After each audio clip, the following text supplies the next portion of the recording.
and I think to myself, what a wonderful world.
Halo semuanya, selamat datang kembali di Story Film.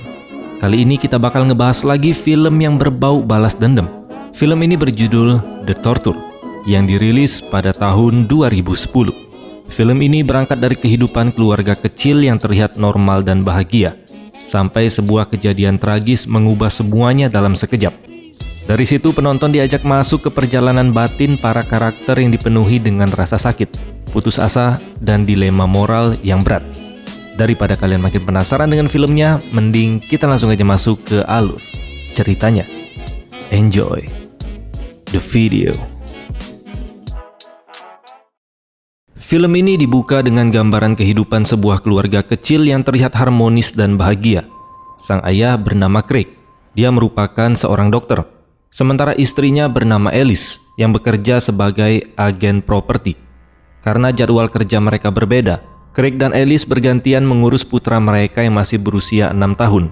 Dia bernama Benjamin. Pagi itu Alice berangkat kerja seperti biasa, dan giliran Craig yang menjaga si Benjamin.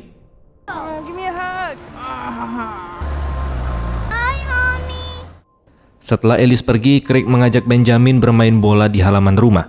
Namun karena cuaca mulai terasa panas, Craig masuk ke dalam rumah untuk mengambilkan lotion pelindung matahari buat anaknya. Tanpa Craig sadari, ada seorang pria di dalam mobil yang terparkir tak jauh dari halaman rumah mereka. Terlihat dari tadi pria itu sedang mengamati Benjamin. Lalu saat Craig berada di dalam rumah, mobil itu perlahan mendekat hingga hanya berjarak beberapa meter dari Benjamin. Di dalam rumah, Craig terlihat kebingungan mencari lotion di antara tumpukan kosmetik milik istrinya yang berantakan.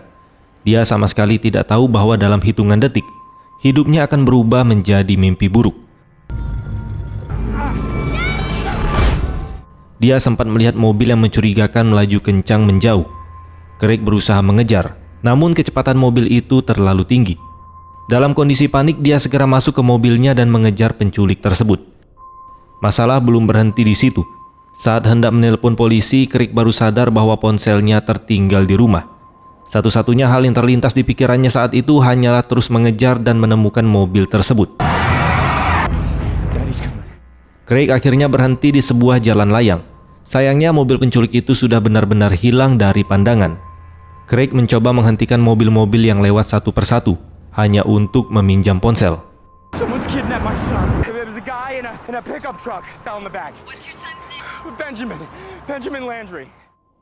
Sementara itu, Alice yang pulang ke rumah justru terkejut melihat rumahnya dipenuhi polisi dan beberapa wartawan. Saat masuk ke dalam, dia melihat Craig dengan wajah panik. Alice seperti ingin bertanya, tapi tak sanggup mengucapkan sepatah kata pun. Seorang detektif meminta Alice duduk dan mulai menjelaskan soal penculikan anaknya. Bukannya tenang, Alice justru semakin histeris. Dia berteriak panik dan terus menanyakan di mana keberadaan anaknya.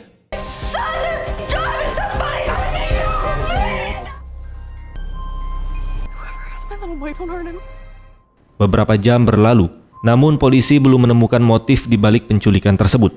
Alice mulai bertanya-tanya, mengapa penculik itu belum juga menghubungi mereka untuk meminta uang tebusan. Dari situ Alice mulai berpikir bahwa Benjamin mungkin tidak diculik demi uang, melainkan oleh seseorang yang menikmati penderitaan korbannya, alias seorang psikopat. Di tempat lain, Benjamin yang dikurung di sebuah ruangan bawah tanah terus menangis ketakutan sambil memanggil ayah dan ibunya. Tangisan itu justru membuat si penculik yang bernama John merasa terganggu. Karena kesal, John pun masuk ke ruangan tersebut dengan niat untuk membunuh Benjamin. You're in real Princess. Very, very angry. Tak lama kemudian, dua polisi bernama Peterson dan Alvarez mendatangi rumahnya John setelah menerima laporan dari warga sekitar. Beberapa tetangga mengaku mendengar suara tangisan anak dari ruang bawah tanah rumah tersebut. Saat polisi mengetuk pintu, John membukanya, namun dia tidak mengizinkan mereka masuk untuk memeriksa kondisi di dalam rumah. John lalu beralasan bahwa dirinya sedang mengalami depresi dan suara tangisan itu berasal dari dirinya sendiri. Namun Alvarez yang merasa tidak puas dengan jawaban tersebut, mencoba menggali lebih jauh dengan bertanya apakah John memiliki anak. John pun menjawab singkat bahwa dia tidak punya anak dan tinggal sendirian di rumah itu. Namun Alvarez justru melihat ada pakaian anak-anak di dalam rumah. Dari situ mereka mulai yakin bahwa John sedang menyembunyikan sesuatu.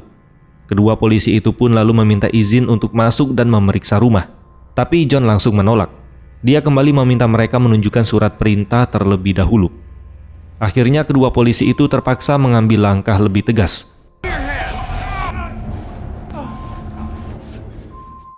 Mereka mulai menyisir rumah itu dari satu ruangan ke ruangan lain, hingga akhirnya Peterson menemukan sebuah pintu tersembunyi yang mengarah ke ruangan bawah tanah. Saat masuk, yang terlihat hanyalah perabotan lama yang kotor dan usang. Meski begitu, Peterson tetap merasa ada yang tidak beres. Lalu dia pun menemukan bercak darah, serta berbagai alat seperti bor, obeng, dan palu, yang terlihat juga berlumuran darah. Dan saat membuka pintu ruangan lain, Peterson langsung terkejut melihat tubuh Benjamin yang sudah tidak bernyawa. Tak lama setelah itu, Alice mendengar telepon rumah berdering. Dengan gemetar, dia memaksakan diri untuk mengangkatnya. Di seberang sana, dia mendengar kabar paling menyakitkan dalam hidupnya, di mana Benjamin ditemukan dalam keadaan meninggal dunia. Alice tak sanggup berkata apapun, hingga tubuhnya lemas dan akhirnya terjatuh.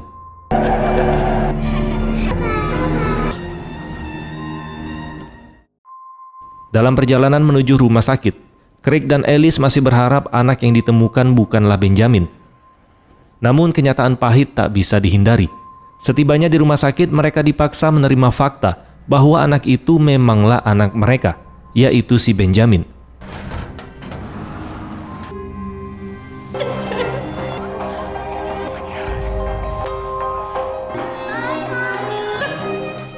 Dalam hitungan jam, kehidupan bahagia mereka langsung hancur total. Craig dan Alice yang diliputi duka dan kemarahan berusaha mencari keadilan, berharap psikopat itu dihukum seberat-beratnya. Namun putusan pengadilan justru mengecewakan. John hanya dijatuhi hukuman 25 tahun penjara. It's kidnapping. Pleads not guilty. Practically none. 25 years to life. Keduanya tampak sangat marah dan kecewa atas keputusan hakim tersebut. Alice tak mampu menahan emosinya. Lalu dia meminta Craig untuk membantunya mendapatkan senjata. Namun si Craig menolak dan mengatakan bahwa membunuh pelaku tidak akan mengubah apapun. Alice lalu berkata bahwa mereka telah gagal menjadi orang tua dan mereka harus melakukan sesuatu demi martabat anak mereka. He's dead. You feel we need to do something. Dignity of our child. Hari-hari pun berlalu. Kondisi mental Craig dan Alice semakin memburuk. Hubungan mereka pun menjadi agak renggang. Bahkan mereka mulai tak saling peduli lagi. Pertengkaran sering terjadi hanya untuk saling menyalahkan satu sama lain. Hingga akhirnya Alice memutuskan pergi sementara waktu untuk menenangkan dirinya. Setelah kepergian istrinya, Craig benar-benar terpuruk. Dia merasa tak ada masa depan. Tak ada harapan untuk menyatukan kembali keluarganya seperti dulu. Dalam keputusasaan itu, Craig bahkan sempat berniat untuk mengakhiri hidupnya dengan menyuntikkan sesuatu ke lengannya. Namun saat pandangannya tertuju pada foto Benjamin, dia seolah mendengar bisikan yang menghentikannya. Ingatannya kembali ke masa ketika mereka bertiga masih bersama, hidup bahagia sebagai keluarga kecil dengan anak yang sangat mereka cintai. Sejak saat itu, rasa sedih dalam diri Craig perlahan berubah menjadi amarah. Lalu bisikan itu kembali muncul, membangkitkan dorongan untuk melakukan balas dendam. Dengan tekad yang telah berubah, Craig mendatangi Alice, berniat mengajaknya bersama-sama menuntut balas atas kematian putra mereka. Langkah pertama Craig dan Alice dimulai dengan mendatangi rumah sakit tempat Craig bekerja. Craig turun dari mobil dan berjalan melewati para tenaga medis. Di sana dia melihat sebuah ambulans yang pintunya tidak terkunci. Craig masuk ke dalam ambulans dan mengambil beberapa obat, lalu memasukkannya ke dalam sebuah tas kecil. Keesokan harinya di penjara, John akan dijadwalkan dipindahkan ke lapas lain dengan pengamanan yang lebih ketat. Sementara itu, Craig dan Alice diam-diam membuntuti kendaraan tahanan yang mengangkut John dari kejauhan. Dalam perjalanan menuju penjara baru, kendaraan tahanan berhenti di sebuah pom bensin. Salah satu polisi masuk ke minimarket untuk membeli kopi. Saat itulah Alice turun dari mobil dan ikut masuk ke dalam toko untuk menjalankan rencana mereka. Tak lama kemudian, Craig menyusul dan sengaja membuat keributan di kasir agar perhatian semua orang teralihkan.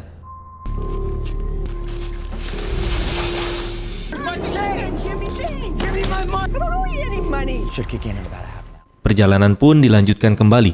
Craig dan Alice terus mengikuti kendaraan tahanan sambil menunggu obat tersebut bereaksi.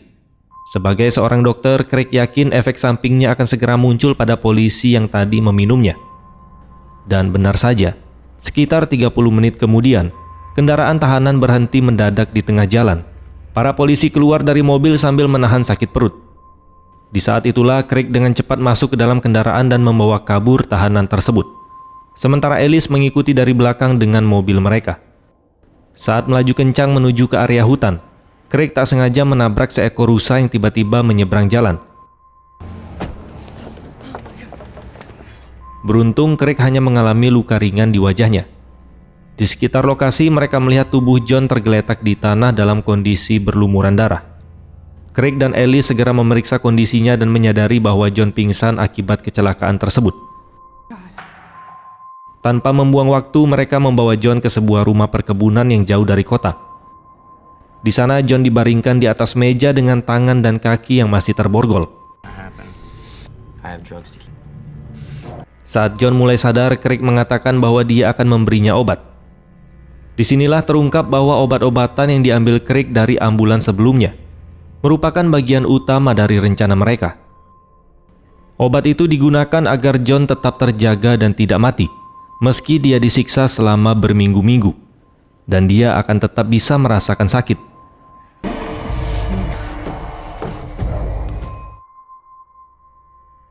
Keesokan paginya saat Craig dan Alice membersihkan mobil dari noda darah, Alice menerima panggilan dari seorang detektif. Detektif tersebut memberitahu bahwa kendaraan tahanan yang mengangkut John mengalami kecelakaan, dan John berhasil melarikan diri. Mendengar kabar itu, Alice berpura-pura terkejut, meski sebenarnya merekalah dalang di balik semua kejadian tersebut. Si detektif juga menyampaikan penyesalan dan permintaan maafnya atas kelalaian pihak kepolisian. Malam harinya pikiran Craig kembali dihantui oleh kehilangan putranya. Bayangan Benjamin terus muncul di kepalanya. Rasa kehilangan itu kembali memicu amarah Craig. Dia pun mendatangi John dan menempelkan rokok yang masih menyala ke perutnya, hingga John merasakan sakit yang luar biasa. No more painkillers for you, asshole.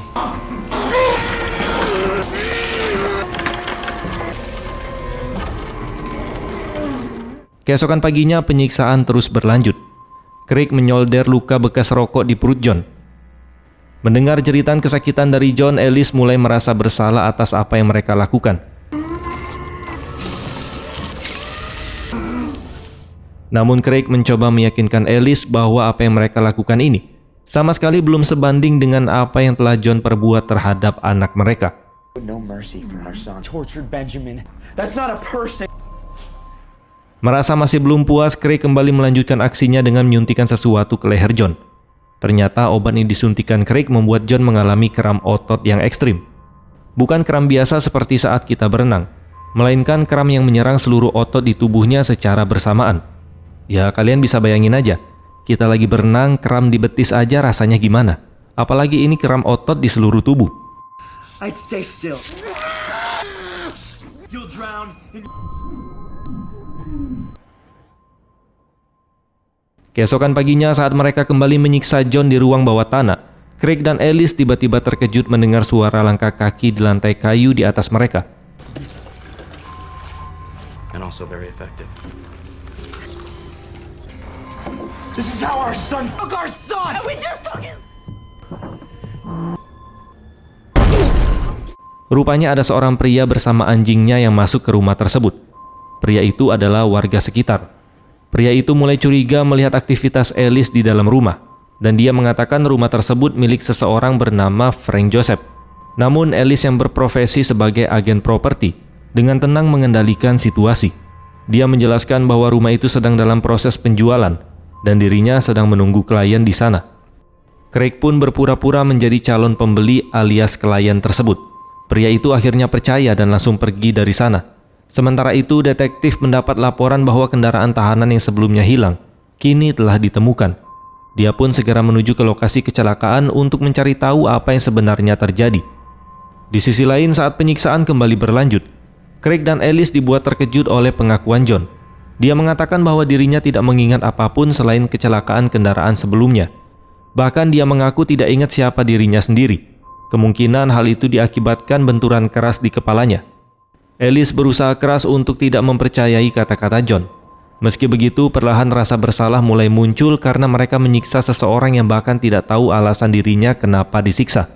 Namun Alice tetap bersikeras untuk tidak melepaskannya, karena dia yakin John ini hanya berpura-pura. Untuk membuktikan kebohongan tersebut, mereka melukai kaki John dan memaksanya menyebut nama anak mereka. Namun usaha itu tidak membuahkan hasil. Come on, that's nothing hurt. This is nothing. What was my son's name? Malam harinya Alice terbangun dan pergi ke kamar mandi. Sementara itu di ruang bawah tanah, John yang masih terborgol mencoba melepaskan diri. Dengan susah payah akhirnya dia berhasil membebaskan tangan dan kakinya. John kemudian naik ke atas untuk melarikan diri. Alice yang sedang duduk di toilet tiba-tiba mendengar suara pintu kamar yang terbuka perlahan. Dia panik dan ketakutan. Sementara Craig masih tertidur lelap. Tak punya pilihan lain, Alice mengambil pipa besi dan bergerak perlahan ke arah sosok di belakang pintu. Dengan satu pukulan, Alice berhasil menjatuhkan pria itu hingga pingsan. Craig pun terbangun dan mereka kembali menyeret pria tersebut ke ruang bawah tanah. Namun keadaan berubah cepat. Pria itu tiba-tiba sadar dan melawan, bahkan menendang Craig hingga terjatuh ke tangga. Anehnya dia tidak menyerang Alice dan langsung melarikan diri dari rumah. Di waktu yang sama, polisi sedang melakukan penyisiran di sekitar area tersebut. Beruntung mereka berhasil menemukan dan menangkap pria yang mencoba melarikan diri itu. Disinilah semuanya terungkap. Pria yang ditangkap polisi memanglah si John, pelaku pembunuhan anak yang divonis 25 tahun penjara. Namun ada satu fakta penting lainnya. Di dalam kendaraan tahanan yang dibajak sebelumnya, terdapat tahanan lain bernama Patrick Galligan, yang hanya dijatuhi hukuman 18 bulan penjara atas kasus penggelapan pajak dan penipuan. Dan pria yang selama ini disiksa Craig dan Alice di rumah itu ternyata bukanlah John, melainkan si Patrick Galligan. Craig dan Alice pun dibuat terpukul saat mengetahui Patrick telah bundir dengan menggantung dirinya. Mereka juga menemukan secari kertas berisi pesan terakhir dari Patrick. Dalam surat itu, Patrick menuliskan bahwa dia tahu dirinya adalah orang yang dibenci banyak orang, dan dia menyesali semua perbuatannya. Dia juga mengakui bahwa dirinya pantas menerima semua yang telah dilakukan kepadanya. Namun dia tak sanggup lagi menahan siksaan tersebut, hingga akhirnya dia pun memilih bundir. Saat itulah Craig dan Alice benar-benar tersadar. Balas dendam yang mereka jalani selama ini telah gagal total. Orang yang mereka siksa habis-habisan ternyata bukanlah John, melainkan Patrick Galligan, orang yang sama sekali tidak terlibat dalam kematian Benjamin. Dan film pun selesai. Ending yang sangat salah target. Di akhir cerita, The Torture meninggalkan rasa pahit yang sulit dihilangkan. Craig dan Alice kehilangan segalanya, bukan hanya anak mereka, tapi juga arah hidup dan nurani mereka sendiri. Niat awal yang didorong oleh rasa cinta dan keadilan perlahan berubah menjadi amarah dan kebutaan moral. Film ini seolah ingin bilang bahwa balas dendam tidak pernah benar-benar menyembuhkan luka. Rasa sakit memang bisa dilampiaskan, tapi tidak akan pernah mengembalikan orang yang telah pergi. Justru semakin jauh seseorang tenggelam dalam dendam, semakin besar kemungkinan dia melukai orang yang salah, termasuk dirinya sendiri. Kesalahan Craig dan Alice bukan hanya soal salah sasaran, tapi juga soal pilihan. Ketika emosi sudah mengambil alih akal sehat, batas antara korban dan pelaku menjadi tidak jelas. Dan pada akhirnya mereka harus hidup dengan kenyataan bahwa penderitaan yang mereka ciptakan tidak membawa kepuasan, yang ada hanya penyesalan yang lebih dalam. Terima kasih sudah menonton dan sampai jumpa di next video.